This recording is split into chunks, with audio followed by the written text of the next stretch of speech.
عن الحارث العشری رضی اللہ تعالی عنہ قال قال رسول اللہ صلی اللہ تعالی علیہ وسلم آمرکم بخمس بالجماعة والسمع والطاعة والہجرة والجہاد فی سبیل اللہ وإنه من خرج من الجماعة كيد شبر فقد خلع ربقة الإسلام من عنقه إلا أن يراجع ومن دعا بدعوى الجاهلية فهو من جزاء جهنم وإن صام وصلى وزعم أنه مسلم رواه أحمد والترمذي ان اللہ وملائکتہ یصلون علی النبی یا ایہا الذین آمنوا صلوا علیہ وسلموا تسلیما الصلاة والسلام علیک یا سیدی یا رسول اللہ وعلی آلک واصحابک یا حبیب اللہ الصلاة والسلام علیک یا سیدی یا رسول اللہ وعلی آلک وصحابک یا حبیب اللہ۔ حضرت حارث العشری رضی اللہ تعالی عنہ سے مروی ہے، فرماتے ہیں حضور صلی اللہ تعالی علیہ وسلم نے ارشاد فرمایا میں تمہیں 5 کاموں کا حکم دیتا ہوں۔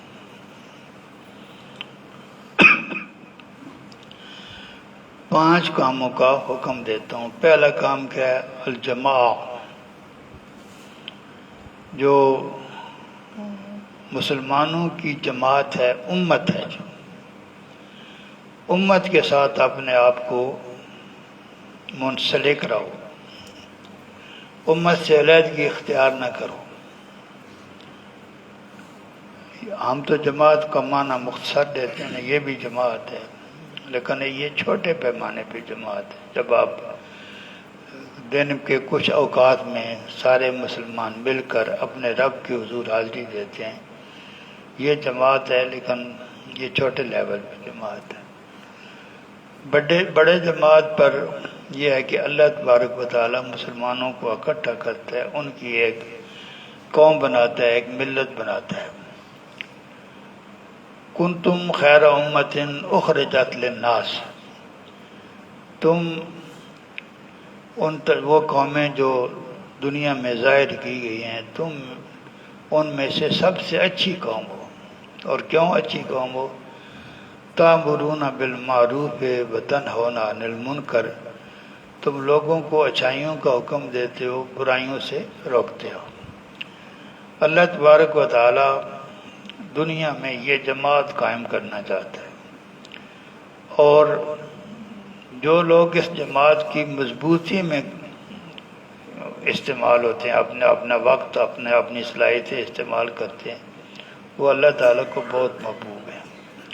لیکن جو اس امت کی اجتماعیت کو نقصان پہنچاتے ہیں، ہمارے زمانے میں بدقسمتی سے جو اکثر دین کے ساتھ متعلق لوگ ہیں، وہ اس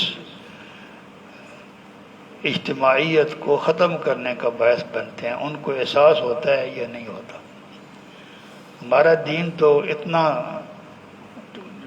سینسیٹیو ہے کہ اگر 3 آدمی اکٹھے ہوں اور تو آپ کا دین 2 آدمیوں کو یہ اجازت نہیں ہوتا کہ ایک آدمی کو علیحدہ کر کے وہ آپس میں سرگوشی کریں۔ اس کے دل میں جائے گا کہ یہ کوئی ایسی بات کر رہے ہیں جو مجھ سے چھپانا چاہتے ہیں، اس کا دل ٹوٹے گا۔ شریعت ایسی چیز کی اجازت نہیں دیتی۔ کوئی ایسی چیز جس سے کسی انسان کا دل دکھتا ہو، ہمارا دین اس کی اجازت نہیں دیتا۔ آپ کا فتویٰ لگائیں کفر کا، کسی پہ بدعت کا، کسی پہ شرک کا، تو پھر کیسے اجتماعیت قائم رہے گی؟ تو یہ حضور صلی اللہ علیہ وسلم فرماتے ہیں کہ میں پہلا حکم تو تمہیں یہ دیتا ہوں کہ جو تمہاری قوم ہے، جس کو آپ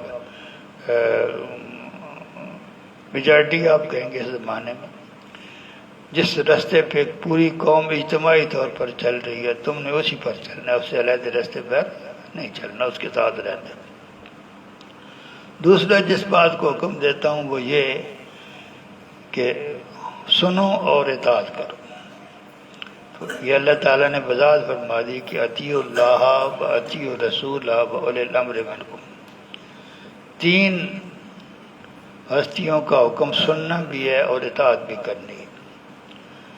اللہ تعالیٰ، دوسرے نمبر پر اللہ تعالیٰ کا رسول، یہ دونوں اطاعتیں غیر مشروط ہیں، اس میں آپ کوئی اپنی عقل کو نہیں دوڑا سکتے کہ خدا نے یہ فرمایا کیوں فرمایا، ٹھیک فرمایا یا نہیں۔ اللہ تعالیٰ ہمیشہ ٹھیک ہی فرماتے ہیں، اللہ تعالیٰ کا رسول بھی ہمیشہ صحیح فرماتا ہے۔ کیوں؟ وما ینطق عن الہویٰ، اپنی مرضی سے بولتے نہیں ہے، جو وہ بولتا ہے وہ ادھر سے آتا ہے۔ وہ دونوں احکام ہوتے ہی اللہ تعالیٰ کے، تو اس کے بارے میں آپ کو چوائس کوئی نہیں ہے۔ لیکن تیسرے نمبر پر اولی الامر منکم، وہ لوگ جن کے ہاتھ میں آپ کے قومی امور ہیں، امور دیے گئے ہیں، اگر ان کی اطاعت نہیں کی جائے گی تو پھر بھی سلسلہ نہیں چلے گا۔ ان کی اطاعت، اس کے لیے شرطیں، بہت ساری شرطیں، ہم کافی دنوں سے یہی پڑھ رہے ہیں۔ لا طاعۃ لمخلوق فی معصیۃ الخالق، کسی مخلوق کی ایسی اطاعت جو کرنے سے اللہ تعالیٰ کی نافرمانی ہوتی ہے، ایسی اطاعت کی اجازت نہیں ہے۔ تو دوسرے نمبر پر آپ نے یہ جو اتھارٹیز ہیں ان کے احکام کو سننا بھی ہے اور اس کو ماننا بھی ہے۔ تیسرا، ہجرت۔ حضور صلی اللہ تعالی علیہ وسلم اگر مکہ سے ہجرت کر کے مدینہ تشریف نہ لاتے تو ریاست مدینہ قائم نہیں ہو سکتی۔ وہاں ان کا اتنا غلبہ تھا، جہاں ہر طرف آپ کے دشمن ہیں جو آپ کو کسی صورت میں اٹھنے نہیں دیتے۔ حضور صلی اللہ تعالی وسلم کو مکہ جانے سے روکنا بھی چاہتے تھے، ان کو پتہ تھا یہ مکہ سے کہیں دور چلے جائیں گے تو ان کی شخصیت میں، ان کی تعلیمات میں بڑی جاذبیت ہے، لوگ ان کی طرف مائل ہوں گے، وہ اکٹھے ہو جائیں گے اور پھر وہ ہمیں جو کچھ ان کے ساتھ ہوا ان کو یہ اندازہ تھا۔ تو اس لیے ہجرت فرض تھی ابتدا میں ہجرت، جب تک دین سارے پورے جزیرے عرب میں قائم نہیں ہو گیا، اس وقت تک ان علاقوں سے جہاں اسلام جو ہے وہ قائم نہیں ہوا تھا، وہاں سے ہجرت کر کے ان علاقوں میں جانا جہاں اسلام قائم ہو چکا تھا، یہ ہجرت فرض تھی۔ تیسرے نمبر پر ہجرت، چوتھے نمبر پر جہاد فی سبیل اللہ، اللہ تعالیٰ کے راستے میں جہاد کرنا۔ وَإِنَّهُ مَنْ خَرَجَ مِنَ الْجَمَاعَةِ قِيدَ شِبْرٍ فَقَدْ خَلَا رِكْبَةَ الْإِسْلَامِ، جو آدمی یہ جو اطاعت ہے، اطاعت سے ذرا برابر بھی باہر نکلا، جماعت سے ذرا برابر علیحدہ ہوا، امیر کچھ اور کہتا ہے اور آپ اس کے مقابلے میں اس کی بات ماننے سے انکار کر دیتے ہیں، تو جس آدمی نے ذرا برابر بھی جماعت کے فیصلے سے ادھر ادھر ہٹنے کی کوشش کی، گویا اس نے اپنے گلے سے اسلام کا پٹا اتار کر پھینک دی، وہ مسلمان گویا نہیں رہا۔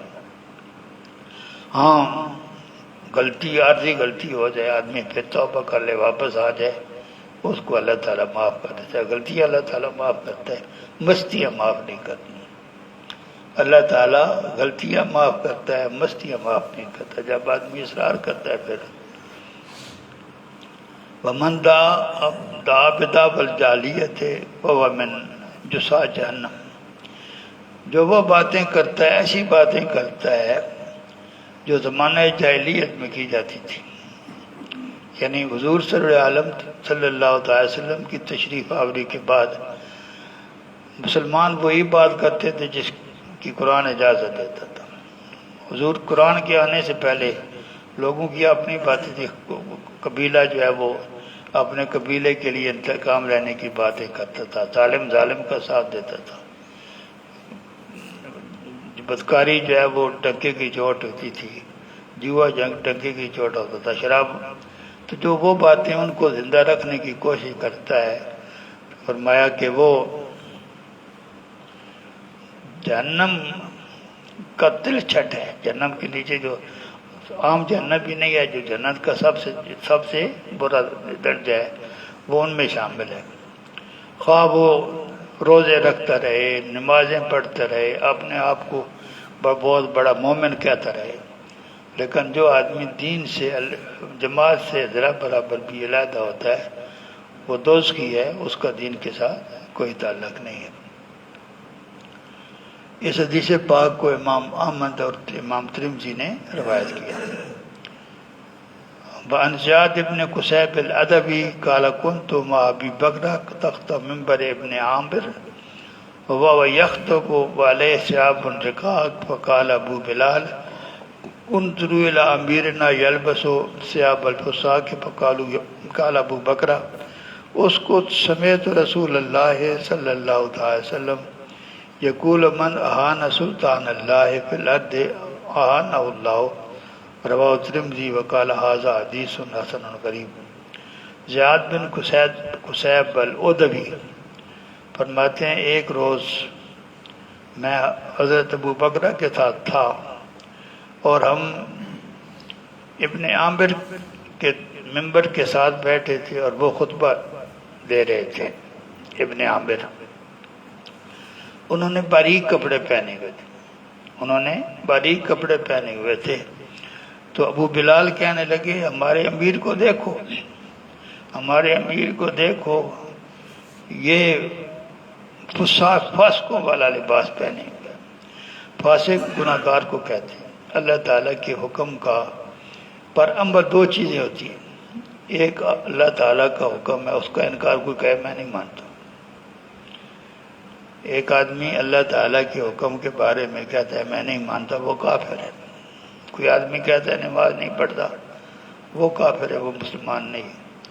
ایک آدمی کہتا ہے ٹھیک ہے نماز اللہ تعالیٰ کا حکم ہے لیکن سستی کرتے نہیں پڑھتا، مانتا ہے انکار نہیں کرتا لیکن عمل نہیں کرتا، اس کو فاسق کہا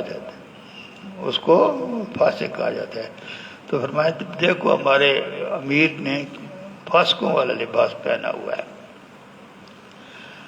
تو ابو بکر جو ہے انہوں نے ان کی یہ بات سن کر کہا خاموش ہو جاؤ، میں نے حضور صلی اللہ علیہ وسلم کو یہ فرماتے ہوئے سنا ہے کہ جو زمین پر اللہ تعالیٰ کی حکمرانی کی توہین کرتا ہے، زمین پر اللہ تعالیٰ کی حکمرانی، جو خلیفہ ہوتا ہے، جو اسلامی حکومت ہم دین قائم کرنا چاہتا ہے، وہ خلافت الہیہ ہے، اس میں جو حکمران ہوتا ہے وہ اللہ تعالیٰ کا خلیفہ ہوتا ہے، اور جو اللہ تعالیٰ کا خلیفہ ہوتا ہے وہ خود قانون کوئی نہیں بناتا، اللہ تعالیٰ کے قانون پر عمل کرتا ہے۔ سب سے بڑی اتھارٹی کو اللہ تعالیٰ کو ہی مانتا ہے، قانون اللہ تعالیٰ کا ہی مانتا ہے۔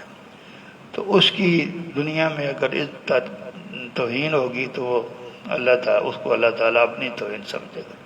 تو میں نے حضور صلی اللہ علیہ وسلم کو یہ فرماتے سنا ہے جو دنیا میں اللہ تعالیٰ کی اتھارٹی کی توہین کرتا ہے، قیامت والے دن اللہ تعالیٰ اس کو ذلیل کرے گا، اس حدیث پاک کو امام ترمذی نے روایت فرمایا اور اس کو حدیث حسن غریب قرار دیا۔ وآخر دعوانا ان الحمدللہ رب العالمین۔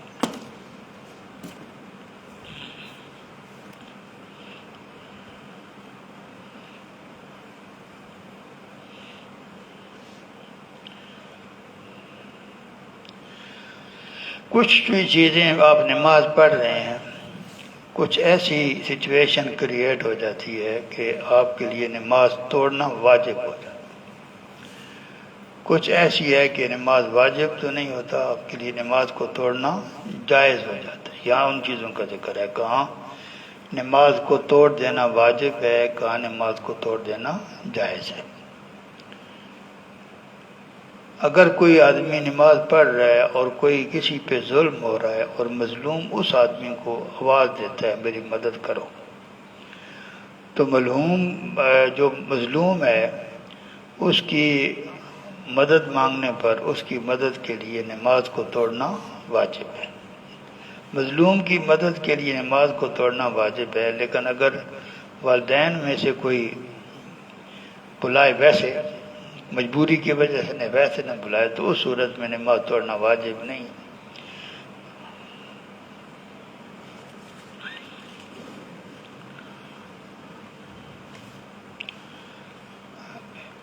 اگر آپ نماز پڑھ رہے ہیں تو آپ کی اپنی کوئی چیز یا کسی دوسرے کی چیز چوری ہونے کا آپ کو اندازہ ہوتا ہے کہ میں نماز نہیں توڑتا، چوری ہو جائے گی، خواہ آپ کی اپنی ہو یا کسی دوسرے کی ہو، درہم کے برابر ہو۔ درہم بہت تھوڑا سا، عربوں میں بڑا سکہ ان کا دینار تھا، درہم اس کے مقابلے میں بہت کم قیمت رکھتا تھا۔ تو درہم کے برابر اگر چیز چوری ہونے کا خدشہ ہو تو نماز واجب نہیں ہے، توڑ سکتے ہیں، گناہ گار نہیں ہوں۔ اتنی اگر چوری کا بچانے کے لیے آپ نماز توڑ دیتے ہیں تو اس کی اجازت ہے۔ آپ جانوروں میں ریوڑ چرا رہے ہیں تو آپ کو خطرہ پڑا ہے کہ بھیڑیا جو ہے وہ آپ کے جانوروں پر حملہ کر دے گا، نقصان پہنچائے گا، آپ نماز توڑ سکتے ہیں، توڑیں گے تو گناہ گار نہیں ہوں گے۔ اسی طرح اگر کوئی آپ محسوس کرتے ہیں کہ اگر میں نہیں توڑتا تو کوئی اندھا جو ہے وہ کسی کنویں میں یا کسی اور گھاٹی میں گر کے مر سکتا ہے، اس صورت میں بھی آپ کے لیے نماز توڑنے کی اجازت ہے۔